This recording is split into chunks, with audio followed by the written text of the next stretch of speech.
Chilling tales for dark nights.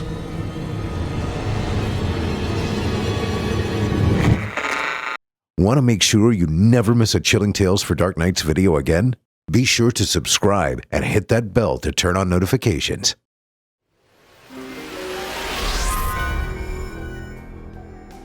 This episode is brought to you by Fume. Flavored air is winning out against both smoking and vaping, and Fume is leading the pack on the path to good habits. Fume has served over 300,000 customers, and you can be the next success story. For a limited time, use my code DARK to get a free gift with your Journey Pack. Head to tryfume.com. That's tryfum.com and use code DARK to get a free gift with your order today.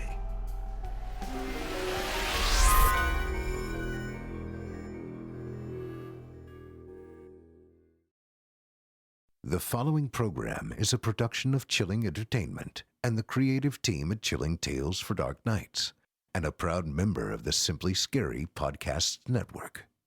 Visit simplyscarypodcast.com to learn more about this and our other weekly storytelling programs. Thank you for listening, and enjoy the show.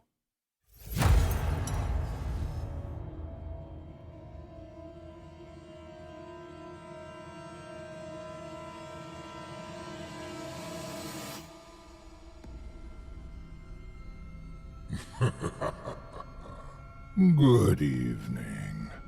I'm storyteller Otis Jiry, and I ain't your grandfather.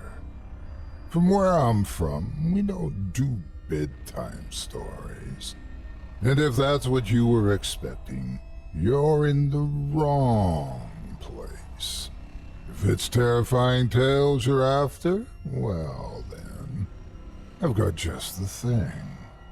Get comfortable, settle in, turn off the lights, if you dare. Your night is about to get a whole lot darker. Who needs sleep anyway?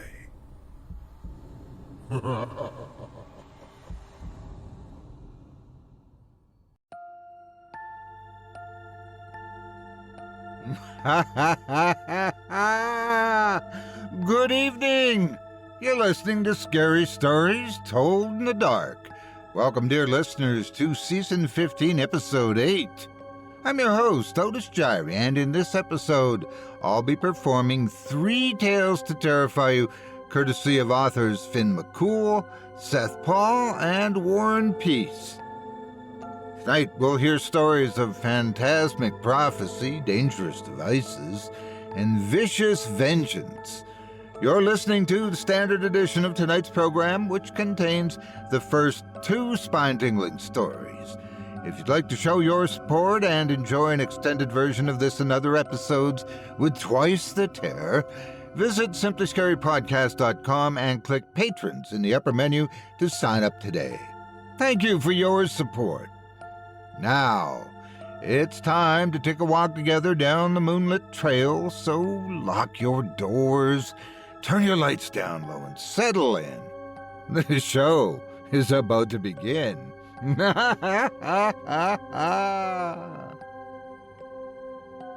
Time. It's something nebulous, both precious to hold and yet unattainable. Something both in large supply but constantly fleeting. The unknown lies before us, but that which is behind us can be studied, delved into, and tells us what dangers we may have missed. Tonight we hear of stories that delve into the past, and to horrors from around the world in times we can no longer see. Who better to begin our trip than Finn McCool? No stranger to the dark past of Irish folklore, he brings us tonight a family whose fortunes are inevitably bound up in the dark times of the recent past, but even worse, have been cursed by forces even darker still. Without further ado, I present to you The Banshee's Curse.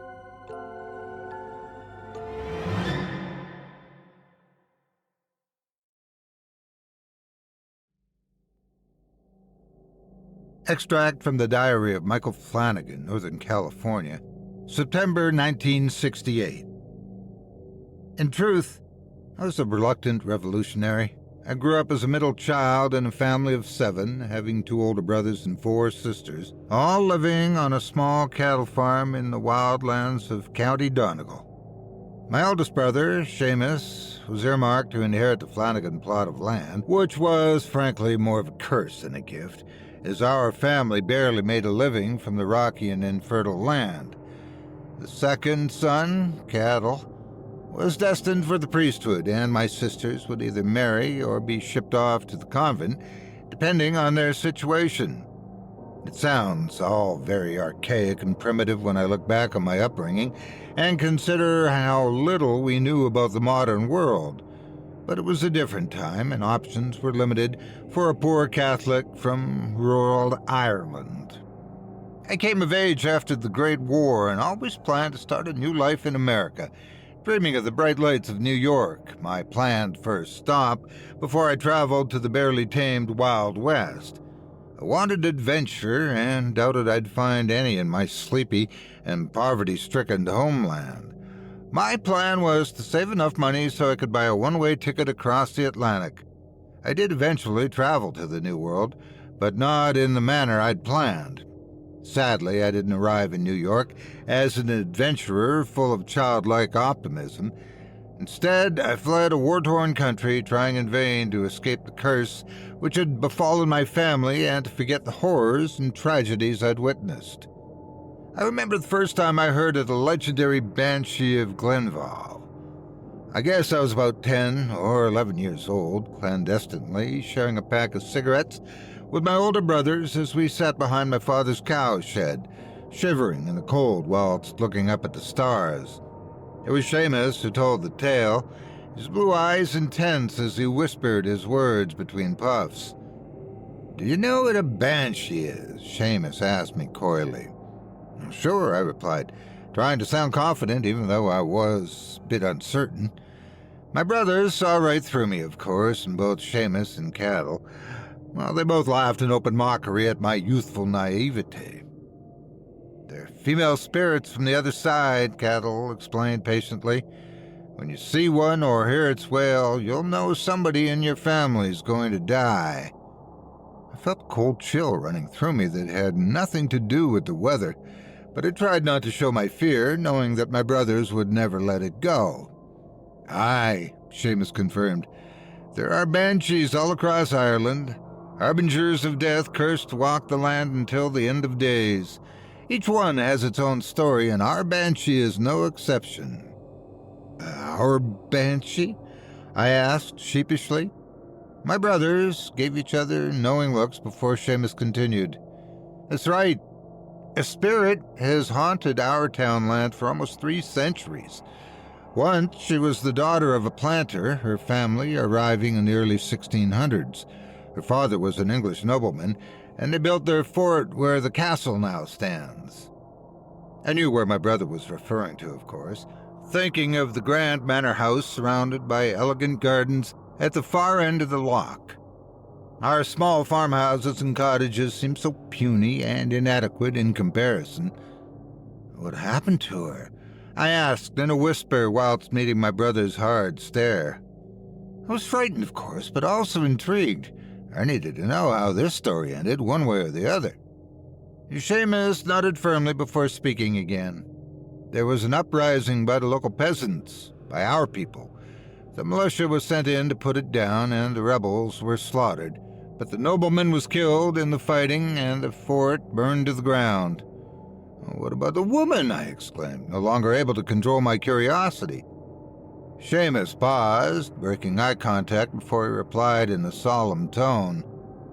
"The lady couldn't cope with the grief over her father's death. One winter's morning, she walked out into the loch and drowned herself. But her spirit couldn't cross over to the next world, and she's haunted this townland ever since." "Aye, right," I replied cynically as I began to smell a ruse. "It's true," Cattle interjected, backing up our older brother's account. "Yes, it is," Seamus said firmly. And that's not all. You see, the rebel who killed the lady's father was an ancestor of ours, and the spirit has hated our family ever since. Bollocks, I cried in dismay. It's not bollocks, Seamus shot back. Our Da told me himself one night when he was on the whiskey. We're cursed, you see. All the men in our family, forevermore. Wherever we go, she follows us. And when you hear the Banshee's wail, you'll know that a Flanagan man is about to die. My jaw dropped and my eyes widened in terror, my young and naive mind trying to come to terms with this mad story. My whole body started to tremble and I started sobbing. But suddenly, both of my brothers burst into hysterics, and Seamus slapped me hard on the back before ridiculing me further. "Ach, Michael, you're so gullible," Seamus exclaimed. "Only we babies believe in that old wives' tale." "Aye, where'd you going there, Mick?" Cattle chipped in. I was enraged at my brother's deception and stormed off, whilst they continued laughing. That wasn't the last I heard of the Glenbow Banshee, however. I heard other stories whilst growing up, tales whispered on the back pews of the parish church, or in the quiet corners of the local pubs. But I dismissed the story as nothing more than a superstitious legend passed down by our ancestors, and I followed the example of my older siblings, coming to regard the old tales as nothing more than a bad joke. That was until a misty afternoon in March of 1919, a fateful day which changed my life forever. It wasn't long after my 17th birthday when the tragedy occurred. I thought I was a grown man, having started work in the nearby dairy to earn my own wage. I paid housekeeping to my ma each week and saved the rest of my money, still planning to buy a ticket to America as soon as I could manage it. I'd just finished a long shift and was walking home along the pathway running adjacent to the loch's shoreline. It was a dreary day, and a heavy mist had descended over the long and deep lake that morning. This fog still hadn't fully lifted by the time I finished work. The weather and poor visibility weren't anything I wasn't used to.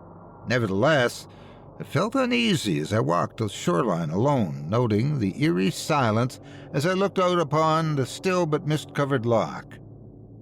I stopped suddenly, my jaw dropping, as I saw a dark shadow emerging from behind the fog, a human-shaped entity which seemed to be inexplicably floating above the water, producing a shallow wake as it moved. I stood frozen to the spot in sheer terror as I watched the hovering entity emerge from the mist. And then I saw her. The spirit only bore a resemblance to a living woman, having clearly left the mortal coil long ago, but she wore a torn but flowing black dress which went down to her ankles. Her feet were bare, but she was inexplicably moving over a body of water. Such an act might be considered a miracle by some, but I was terrified to witness this paranormal event. As for the spirit, her hair was dark and straggly, and her skin appeared like leather, colored a ghostly shade of pale without even a blemish of red. But worst of all were her eyes, jet black and inhuman, like those of a demon. Those dark orbs masquerading as eyes terrified me, and yet I couldn't look away. It was as if she'd bewitched me, trapping me in her wicked spell. She continued to float towards me, getting within 20 yards of the shoreline, and still I could not divert my eyes. But then she stopped, continuing to hover over the now still water as she opened her mouth, revealing a gaping dark hole which seemed to me like a portal to hell itself. Next came the scream, as the Banshee emitted an inhuman and near-deafening shriek, unlike anything I'd ever heard in my life. Instantly I fell to my knees and covered my ears with my hands in a futile attempt to drown out the awful din. But the Banshee's wail did not stop. I fearfully glanced up, seeing how the spirit's jaw had detached, like that of a snake, opening up her mouth to an unnaturally wide size. At that point, I broke from her spell, fleeing in a blind panic, and not stopping until I got home, the Banshee's terrible cry still ringing in my aching ears. I was panting and sweating profusely by the time I reached the farm, my entire body trembling as I tried to come to terms with the impossible sight I just witnessed. I was thinking of what I would say to my family once I entered our house, but I returned home to a scene of tragedy and raw grief. My father had died that very afternoon, gored by his prize bull in the south field. He'd bled out before anyone could help him. I'll never forget the awful scene in our front room that day.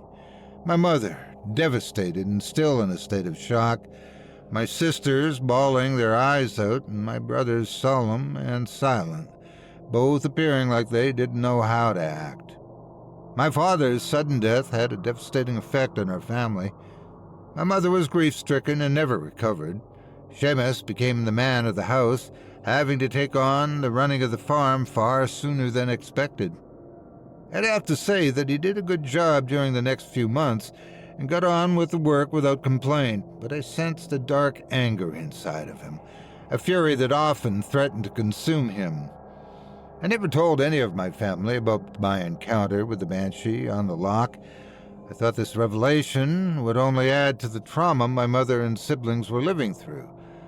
Honestly, it all seemed like a bad dream in my memory, and part of me wondered whether I'd imagined the entire incident. But deep down, I knew this wasn't the case. The legend of the Banshee was real, and her coming had foreshadowed my father's untimely death. I'd like to say this was the end of my story, but sadly, the Banshee wasn't done with our family yet, not by a long shot. The War of Independence descended upon our sleepy community during the bloody summer of 1920. We were aware of events elsewhere in Ireland, assassinations in Dublin, rioting in Belfast, and ambushes in West Cork were frequent news stories, but the troubles were slow to come to our neck of the woods. I remember the first time I saw a patrol of the dreaded Black and Tans, the British auxiliaries brought to Ireland to reinforce the hard-pressed local police. They drove through the countryside in their Crossley tenders, dressed in khaki uniforms and armed to the teeth with revolvers, rifles, and machine guns. Most were battle-hardened war veterans, and they seemed to regard all us natives as the enemy, inflicting brutal reprisals upon the population in response to attacks by the guerrilla fighters of the IRA. Our family wasn't political, and we had no associations with the rebel government, but that didn't matter to these thuggish mercenaries.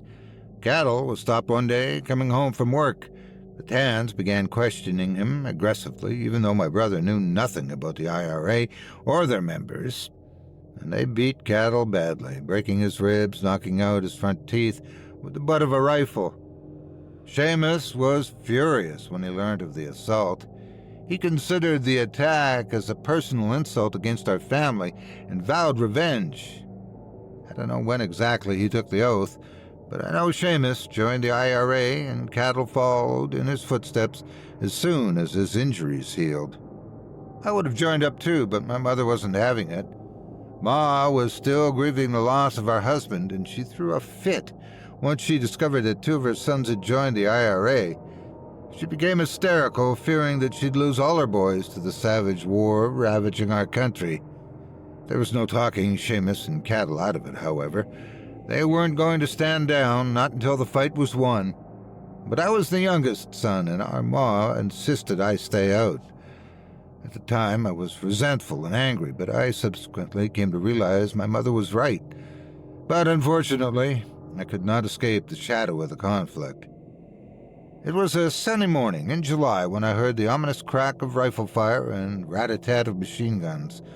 I was tending to the cows at the time, but my head shot up once I heard gunfire in the distance, the shots echoing across the valley. Instinctively, I knew my brothers were involved.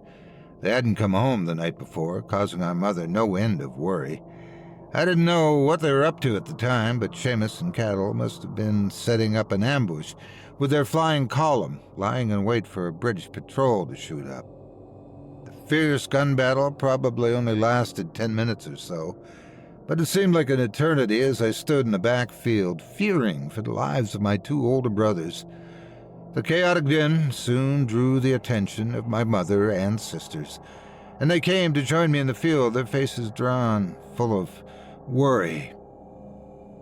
My family looked over to the hills towering above us, begging for the gunfire to stop, but I kept one eye on the loch below us, searching for the Banshee, whilst praying that she did not appear. I didn't see or hear the spirit on that day, which I took as a good omen, as surely my brothers had survived the gun battle. But my relief was short-lived. Seamus arrived home that afternoon. He'd ditched his rifle, but still smelt of cordite. His face was a deadly shade of pale, and his eyes bloodshot, and I noted how he couldn't meet my mother's gaze. But the most obvious observation was this: Seamus was alone. Our brother wasn't with him. I remember my mother's eyes widening in terror as she demanded answers from Seamus. I'm sure his answer broke her heart, as he kept his head down and muttered under his breath. "They got him," Seamus admitted. The Brits lifted cattle. My ma's face drained of all color, and she dropped like a sack of spuds. Seamus and I darted forward to catch our mother before she hit the kitchen floor, and my brother whispered in her ear, saying, "Don't worry, Mammy. We'll get him back. Cattle's coming home, just you wait." I heard the full account over the coming days, picking up snippets from Seamus, our neighbors, and the local papers. The IRA had ambushed a black and tan patrol along a lonely road cutting through the Derryville Mountains. Both sides had fired upon the other, and a British officer was shot through the head and killed. The rebel flying column had escaped after the ambush, all except for Cattle. He got cut off from the rest of the squad and left behind in the chaotic retreat. The Brits had taken him alive. In other circumstances, my brother might have been shot dead on the spot, but the British commander insisted that he would live to face a military court. It was very unlikely that Cattle fired the shot which killed the auxiliary policeman, but that didn't matter in the eyes of the law. Cattle had been caught red-handed with a smoking gun, and the sentence for his crime was death. The next few weeks were something of a blur in my memory, although I do recall it being a time of constant fear and misery for our family. My mother was bedridden for days on end, unable to continue with life, while her son was on death row. In sharp contrast, Seamus was engaged in frantic action with the IRA, continuing to fight their war in the hills and villages and rarely returning home. He vowed to save Cattle from the hangman's noose, but he didn't share his plans with us. Meanwhile, my sisters and I did our best to keep the farm running and to carry on as normal. But a dark shadow hung over our family which weighed us all down. I do vividly recall the night when Seamus came for me. I saw the Banshee in my dreams while I slept, her ghastly form emerging from the lake as her dark eyes burned through me. I was suddenly shaken awake, crying out before I saw my brother's face, and he held his hand over my mouth. "Quiet," he whispered firmly. "Don't wake the girls up." I nodded my head to indicate that I understood, sitting on my bed, as I listened to my older brother. "Get dressed, Michael," Seamus ordered. "I need your help." "What for?" I asked nervously. "For Cattle," he answered. "We're going to get our brother out." I didn't ask any further questions, instead experiencing a rush of adrenaline as I jumped out of bed and threw on my clothes. I quietly followed Seamus down the stairs, making sure not to disturb our mother and sisters as we walked out into the warm summer's night. We walked for 2 miles under the stars and moonlight, reaching the lonely back road which stood adjacent to the southern end of the loch. I tried to get more information from my brother during the tense walk, but Seamus told me little. But my older sibling almost gave me a heart attack once we reached the roadside, and he handed me a loaded revolver. I was reluctant to take the weapon, and the gun felt so heavy in my shaking hands. "What the hell is this, Seamus?" "Language," he shot back before adopting a more reasonable tone. "Don't worry about it, lad. The gun's just for show." "I don't know how to use it," I shot back in a panic. "Just aim and pull the trigger," Seamus replied whilst looking me a half-smile. I wasn't reassured by his response, not in the slightest. Nevertheless, I held the gun and stood by my older brother's side, waiting for whatever was to come. Before long, we heard the clattering sound of a car's engine and saw the illumination of headlights. The truck drove down the road toward us, coming to a slow halt once Seamus flagged them down. I noticed how the driver wore a peaked cap and a red handkerchief which covered his mouth and nose. He glared at us suspiciously, but didn't exit the cab. Instead, Seamus directed me to the rear of the van as two figures emerged and stepped out into the dirt road. The first man was huge, easily 6'4" tall and well-built. He was similarly dressed as the driver, clad in overalls and his face covered. He held a black pistol in one hand and used his other to drag a secured man out of the truck. The second man was dominated by the first, and I noticed he now had a sack over his head while his hands were tied behind his back. I gulped, the fear pulsating through my body as I realized what was happening here. The giant gunman cast me a cursory glance before frog-marching his prisoner to the side of the road and handing him over to my brother. He briefly spoke with Seamus, quickly explaining the situation to him. "Here's the Brit you asked for. He's an officer, too. We grabbed him from the pump street in Jiry. Command has delivered the message to the peelers in Belfast. Your brother's execution is set for dawn." My stomach churned and I felt like I was about to be sick. Seamus hadn't told me that Cattle's date had been set, and I'd wrongly assumed we had more time. But Seamus was looking at me as he replied in a typically defiant tone. "It's not going to happen. The Brits will release our brother once they hear we're holding one of theirs." And I suddenly realized why the hostage was here. This was Seamus's plan, to exchange one prisoner for another. It was a crazy plan, but I thought it just might work. With the prisoner successfully delivered, the giant IRA man nodded to my brother, wishing Seamus good luck before he climbed into the passenger seat of the truck, and the kidnapping team drove off into the night. We ordered the British prisoner to get down on his knees by the lakeside. Seamus surprised me when he removed the Englishman's hood and offered him a cigarette, which the prisoner accepted. I lit the prisoner's fag, looking down at his terror-filled eyes and experiencing an intense guilt. I believe the officer picked up on my apprehension because he pleaded with me for his life, trying to appeal to my humanity. "Please, mate, don't do this. I'm a family man from Manchester. I didn't want to come here. I just want to go home." I broke eye contact, shaking my head vigorously. "You're a Catholic, aren't you?" the prisoner continued. "Murder is a grave sin." The Englishman's pleading was brought to an abrupt end when Seamus pistol-whipped him across the back of his head. "Shut your mouth," my brother snarled. "This is an eye for an eye. If they hang our brother, then you're going to die. It's as simple as that." I looked at my brother fearfully, noting the madness and wild hatred in his eyes. I wondered then whether Seamus was really trying to save our brother. Perhaps all he wanted was revenge. Some time passed as our prisoner whimpered in the dark whilst we stood guard. It was getting close to dawn, with the first glimmers of sunlight appearing on the far horizon. The tension was nearly unbearable, but I felt we were fast approaching a terrible conclusion. My attention was drawn to the lock as I saw dim light over the water, slowly growing brighter, and my heart sank as I realized history was repeating itself. I stood frozen in fear as the familiar figure emerged from the unnatural light, floating across the lake which had become her watery tomb so long ago. The Banshee was back, with her black eyes bewitching me just like they had the day my father died.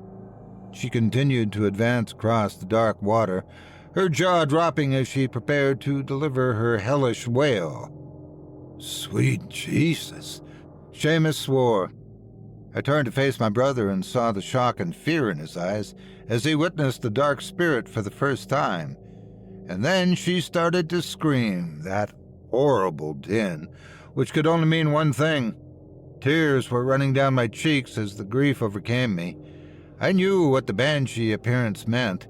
The curse had taken another victim, and Cattle was surely dead. Suddenly, there was a panicked shout that drew my attention back to the shore. I looked over to see our prisoner fleeing, using the opportunity in a desperate attempt to escape. I was overcome by dark emotions, grief, fear, and anger. The Banshee's wail was still ringing in my ears as I lifted my gun, aimed, and squeezed the trigger. The kickback was heavy and the shot deafening, but the bullet met its mark, striking the fleeing man in his back. I continued to hold the smoking gun with shaking hands, stunned by the appalling act I'd just committed. But the prisoner was still alive, crawling through the mud with a bullet in his spine. I couldn't finish the job, and so Seamus stepped in, running up to the wounded man and shooting him through the head. "Let's go," he shouted.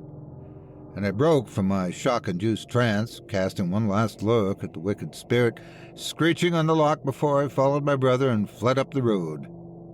The operation had been a total failure. Konkol was dead and we'd killed our prisoner, and now the British were after Seamus and me for murder. We went on the run, hiding out in the mountains and moving between cottages and farmhouses as we tried to stay one step, ahead of the Tans. This went on for almost a year until the truce was called, and we were finally free to return home. But Seamus and I no longer had a home to go to. Our mother had died whilst we were on the run. Konkol's death broke what little was left of her spirit, and one morning she ended her life by walking into the loch, a chilling throwback to the 17th century tragedy which had started this vicious cycle. In Ireland, history has a sad habit of repeating itself.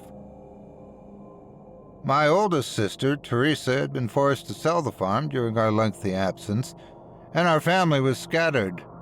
Once our affairs were settled, both Seamus and I left Ireland to emigrate to America. I stayed with my brother in New York for a time, but we'd shared too much tragedy already, and in the end I couldn't live with him. Seamus stayed in the city and became a cop while I traveled west and worked as a ranch hand in Wyoming for several years before eventually making my way to California. I hoped I'd seen the last of the Banshee, but sadly, her ancient curse followed us across the ocean. One day during the spring of 1925, I was riding past a lonely creek at dusk when I saw her emerge from beneath the waterline. My horse was spooked, and he threw me off before fleeing in the opposite direction. Meanwhile, I lay in the dirt, paralyzed once again as I watched the black-eyed spirit approach, her jaw opening as she unleashed her foreboding scream, which overwhelmed my senses. I knew straight away what this meant, even though it took several days for the bad news to reach me. Seamus had been killed on duty, shot down by a two-bit gangster during a botched bank robbery. The Banshee had claimed another victim. Decades have passed, and now I'm an old man. I've lived a good life, making a home for myself in California and raising a family. My wife always wanted a son, but I was secretly grateful that we only had daughters, because the curse runs on the male side of the family only. It had been years since I last thought about Ireland and my family's tragic history, but a few months back, the Banshee returned to haunt my dreams. I went to the doctors 2 weeks ago, but I already knew what they'd say. I have terminal cancer and will be dead by the year's end. And now my death is fast approaching. I've spoken to my wife and daughters and put my affairs in order, and every day I go sit beside the lake close to my home. I tell my family that I enjoy the peace and tranquility, but in truth, I'm waiting for her. One day, the Banshee will emerge from the water and unleash her deadly wail. And on that day, I will go with her without a fight, and I will gladly join my parents and brothers on the other side.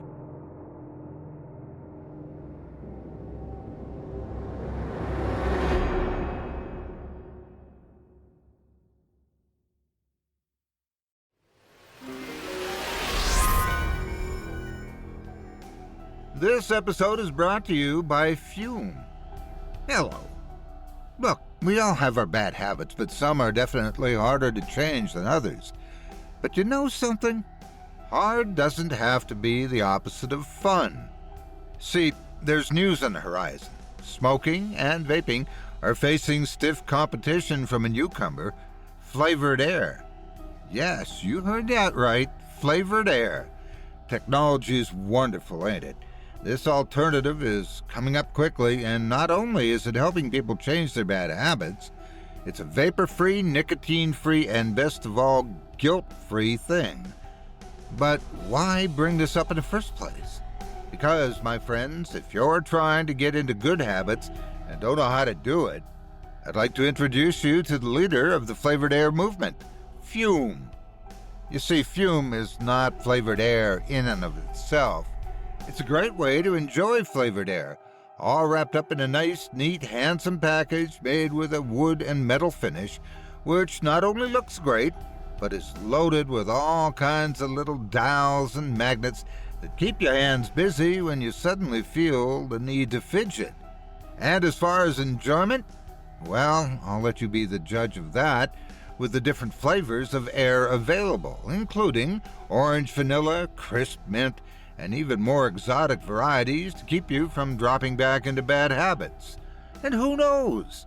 Maybe the next time you're out and about, someone will ask you what you've got there, and maybe they'll pick up good habits too. Fume has served over 300,000 customers, and you can be the next success story. For a limited time, use my code DARK to get a free gift with your Journey Pack. Head to tryfume.com. That's tryfum.com and use code DARK to get a free gift with your order today.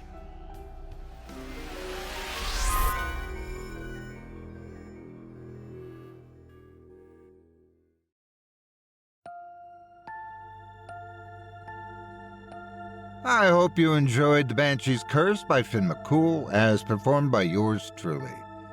If you enjoyed the tale and would love to read more from tonight's very talented featured author, you can help support him by visiting simplyscarypodcast.com/Finn-McCool.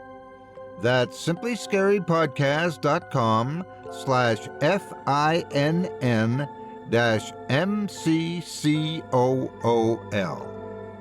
Thanks again for your support of this program and tonight's featured author. On the one hand, I wouldn't want something warning me about the impending death of a member of my family. On the other, that probably would be a more reliable news alert service than the one I get on my phone. I swear I go into roaming once. We turn to a more classic American setting for our next story. In a setting anyone familiar with horror would likely recognize. When a strange device is located off the coast of New England, it isn't long before it starts wreaking havoc with the research staff studying it. But is it the device that is the true issue or its owner? Without further ado, I present to you Atlantean.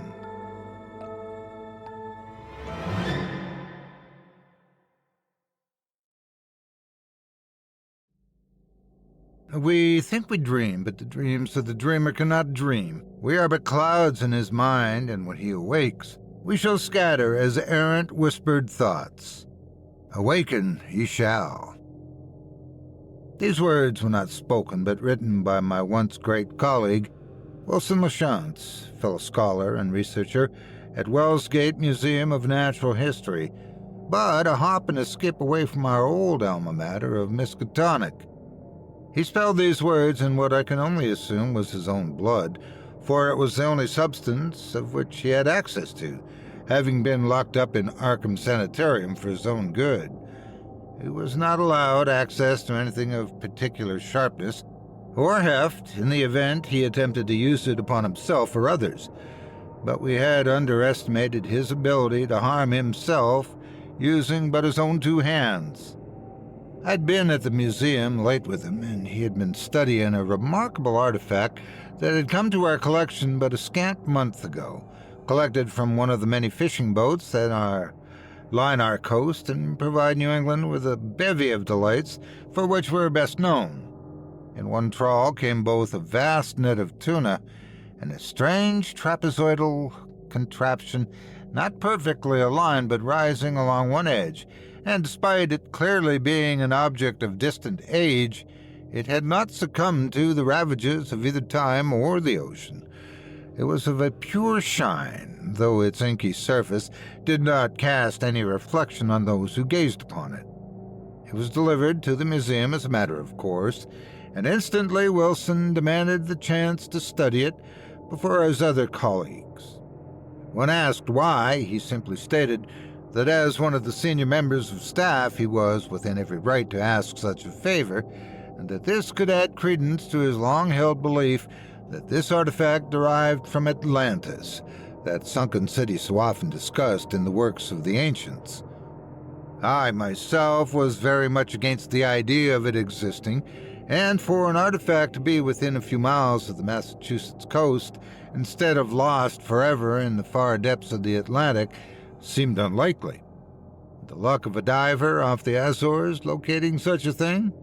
That idea had merit. But to have traveled so many thousands of miles and be delivered with a tuna fleet, even a fool easily fleeced by P.T. Barnum would have been skeptical. But Wilson insisted, and no one wished to tell him the opposite, so he poured himself into his studies. The late evening I'd previously mentioned seemed to be just like all the others, until he suddenly screamed at the top of his lungs from his office. I entered, saw him clutching his hands to either side of his head as he continued to try and shriek words into the air between us. But he spoke naught but nonsense, and it was then I saw the blood cascading from his eyes. I did not know what sort of migraine he was experiencing, but I assumed almost immediately something about the artifact must have been the cause. I tried to push it away and restrain him so he might rest until the paramedics arrived, but he grew angry and batted me away from the strange shape, again shouting in his strange tongue. He then removed a writing compass from his desk, and at first I thought he meant to attack me with it, but instead used it to dig at his own eyes as if they were hors d'oeuvres at a university event. Despite the late hour, our scuffle finally drew the attention of a night watchman, who came to my aid, though it was too late to save Wilson's sight. He was carted away to the hospital for treatment, and to my sadness, it was I who committed him to the sanitarium. As the one who witnessed the horrid event, I felt the most responsible for his current condition, or rather, what is now his former condition. I'd visit him on occasion, and though he wore clean bandages over the ruined holes where his eyes once gazed, he somehow already knew who it was who had come to visit him. I can no longer see Vincent, or rather I can, but not in the way you could understand.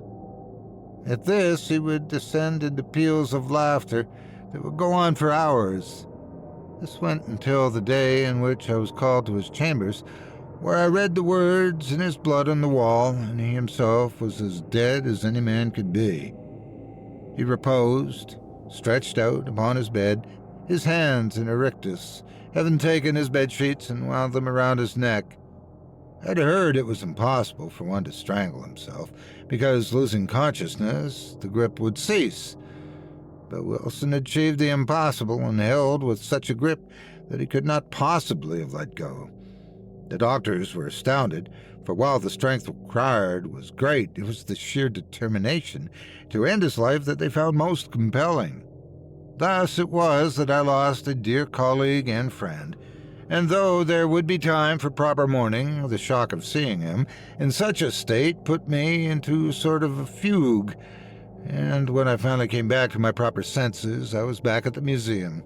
A part of me hardly thought at the time to put in some additional research, but another told me that probably the reason I was here was to get some answers as to what made Wilson lose himself in such a dramatic manner.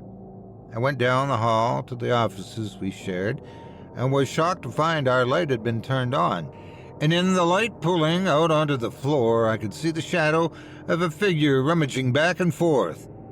This intruder was not particularly sensible either, for the sounds of many, likely priceless items were being tumbled and scattered about the place. For a moment, my mind tried to get me under control and reassure me that this was simply the night watchman making his rounds. But why would the watchman need to do anything like this in our offices, or make such a mess? I thought then, with a cold chill, that perhaps he'd been caught with the same madness that had overtaken Wilson, and I found myself lunging into the room without considered thought. In the room was not the night watchman at all, but a tall figure, dressed in a long coat under which I could see robes and linens of a definite exotic locale, perhaps the Orient or the Far East. They were of a design of which I was unfamiliar, but upon my entrance, the intruder turned to face me. Even then, I knew little of him, for his face was covered in the same peculiar cloth that adorned his body. In this sense, I was rather struck with the notion of the Orient, for he appeared to have a Bedouin nature about him. I expected a fight, and raised my fists, looking quickly for something heavy, but instead, the intruder raised a gloved hand, palm out, in a gesture of peace. "Stay, my good sir. I apologize, for my desire was not to intrude, but to handle my business when none might be around." His voice was thick, deep, with an oiliness I could not place, nor could I discern from what part of the world his accent originated, but though his native tongue may not have been English, he spoke it very well. I tried to muster what bravado I had, but to be fair, it was lacking, notwithstanding recent events. "And what business would you have in this place at this hour?" "I've merely come to collect that which rightfully belongs to me." I thought for but a moment, but the only object that we've received of late is that strange shape which was given to us from the ocean. "Then it is still here?" "Yes, indeed." The figure tapped a finger on its covered face, then appeared to think on it. "Come, please, have a seat with me. Perhaps it is best if I explain my presence here, rather than merely taking. It would be rude of me to do so, I think." Now relaxed enough that I did not believe my life was in immediate danger, I did find one of our rolling seats, which I pulled toward one of the work tables. Though I no longer feared murder, I did not rule out future violence, and thus made sure I sat near something that would protect me. A chisel that we often used for cleaning debris from artifacts that had been out in the elements for too long. The figure, in the meantime, pulled up a chair of his own, or at least I believed it so.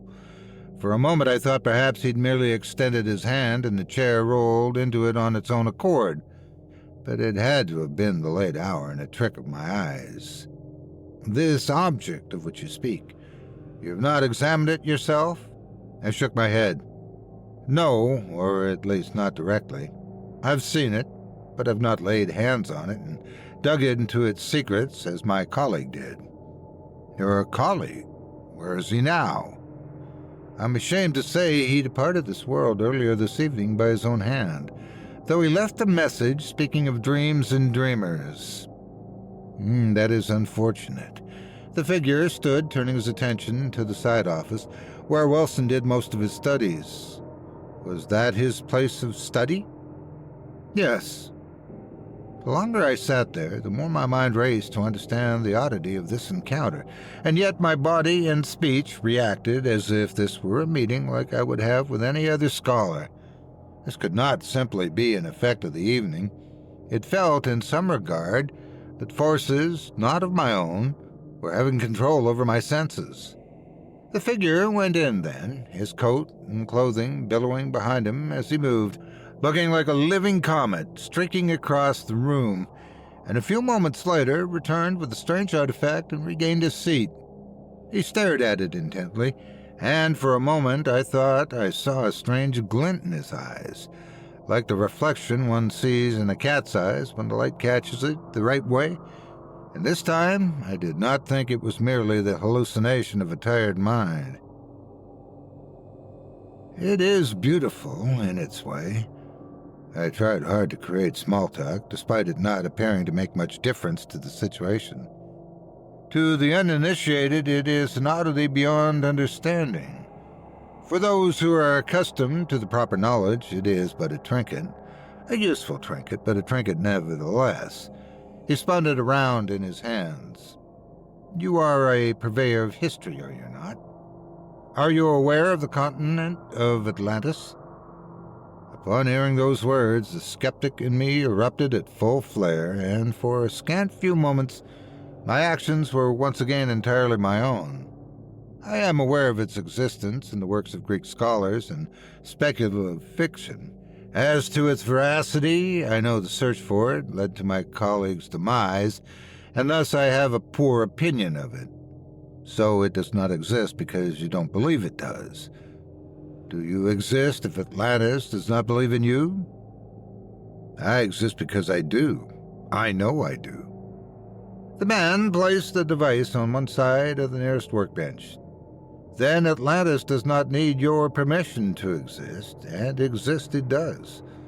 It was once a beautiful place, a place of marvels, of learning, philosophy, and what you now call science. Wonders you can only dream of lurk beneath the surfaces of the waves. If this place does exist, then what happened to it? If it was so wonderful? You ask this despite your great war? You see how many can be cut down with a simple Gatling gun? But there are things more powerful than that. This, however, is not one of those. This is but a viewing device. A viewing device? For viewing what? I could not see beneath his covered face, but the man appeared to be grinning. If you do not believe Atlantis could exist, I can only imagine what else you do not believe in. If your colleague was unable to see into the device without being driven to madness, you would surely succumb much sooner. I began to resent this intruder for not only dismissing my understandings of the world, but also my intellectual capacity, and despite my concerns, I stood from my chair. Now see here, I will not take these insults sitting down. I'm a respected member of my profession. So you see yourself, and so do others. But you will take them sitting down, for you have no choice. Sit. With that, the intruder waved a hand, and I found myself unable to move of my own accord, forced by a strength beyond my own to sit in the chair and watch as the figure drew closer. You misunderstand me, Vincent. I do not insult you. I pity you. I pity that your mind would shatter if it encountered but a small amount of the truth, of ancient sleepers, of chaos, of the coming of storms, of things that make the universe seem youthful, of a civilization that reached perhaps too far, but far enough that we still live. At that, he removed his face cloth, and the horror, the stretched skin, the skull-like features, the horrid rictus of a death's grin. It was no man at all, but something that should have stopped walking the earth centuries ago. Know, then, that we who are buried beneath the ocean, in a deathless sleep for thousands of years, to have awakened in this world, to know that such a thing is but child's play for the elders who continue to sleep and dream, and when they awaken, how different it all shall be. The figure then gripped at his skull with both hands, and, as if his face were some sort of curtain, pulled it apart, split from forehead to neck, revealing pure darkness underneath. No, not darkness. A void with stars in its midst. He drew closer so that my vision filled with the void, and at the very edge I saw something large, formless, terrifying, something massive yet intelligent. I saw it shift, and that was when conscious mind failed me and I fell into darkness complete. I awoke to the light of dawn through my window. The figure was gone, and so was the device. I do not know what I saw that night, nor do I wish to see it again. Yet I know I always will. When I close my eyes and dream, I will see that void once more, and the dreamer.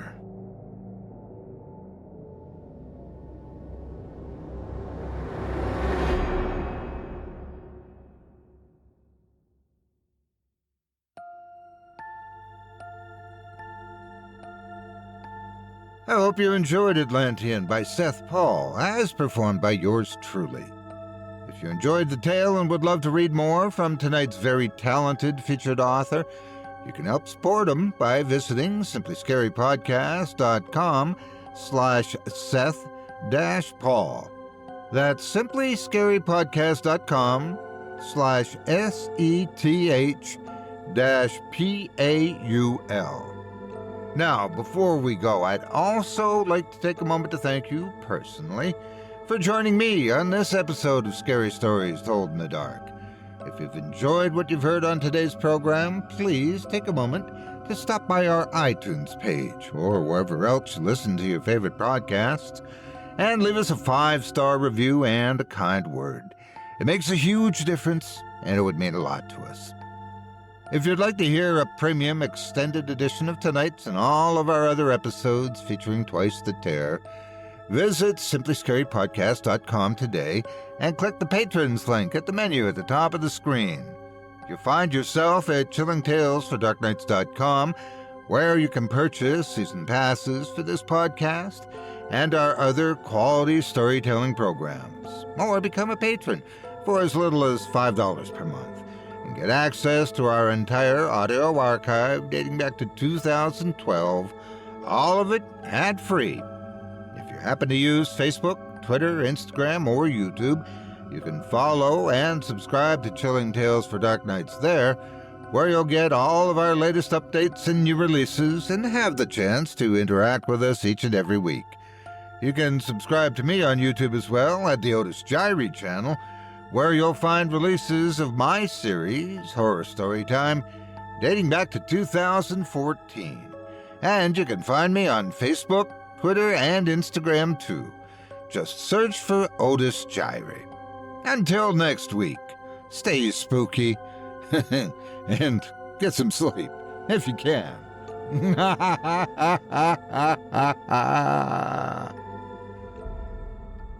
Thanks for listening. You've been listening to Scary Stories Told in the Dark, a production of Chilling Entertainment and the creative team at Chilling Tales for Dark Nights, and a proud member of the Simply Scary Podcasts Network. Visit simplyscarypodcast.com today to learn more about our network and our other amazing storytelling programs. Tonight's program was hosted, and its featured stories performed by yours truly, Otis Jiry. Selected stories have been adapted with the kind permission of their respective authors. Original music provided by Luke Hodgkinson and Jesse Cornett. Sound design and final mixing and mastering provided by executive producer and director Craig Groshek. Program's artwork and logo by David Romero. If you're looking for some fresh tales on a daily basis while waiting for the next podcast, check out my YouTube channel, the Otis Jiry channel, and my extensive collection of narrated tales there. Simply search on YouTube by my name, and you'll find me. And don't forget to subscribe and press the bell notification icon to get my latest releases. Got a scary tale of your own that you'd like performed? I take submissions. Email it to me today at otis@simplyscarypodcast.com to have your terrifying tome considered for production in a future episode of this show. That's otis@simplyscarypodcast.com. If you've enjoyed what you heard on tonight's program and are joining us on your favorite podcast app, subscribe to us to be sure you never miss an episode, and leave a 5-star review and a comment. Your feedback means a lot to me. You can also follow Chilling Tales for Dark Nights and yours truly on Facebook to connect anytime and get the latest updates on this and other programs and my channel. If you're listening on the Chilling Tales for Dark Nights YouTube channel, do us a favor and hit the subscribe button and the bell notification icon for ctfdn as well to get more spooky tales from me and the crew and another episode of this program each and every Wednesday. And don't forget to hit that thumbs up button to tell us how we're doing and leave a kind word or a request. And don't forget to visit us at chillingtalesfordarknights.com and consider supporting the team by becoming a patron. In addition to helping us out, you'll get exclusive access to our audio archive and ad-free downloads of all your favorite stories, including those you've heard on this program. As for me, I'll be back next Wednesday with more terrifying tales to keep you up all night. But that's all right. Who needs sleep anyway?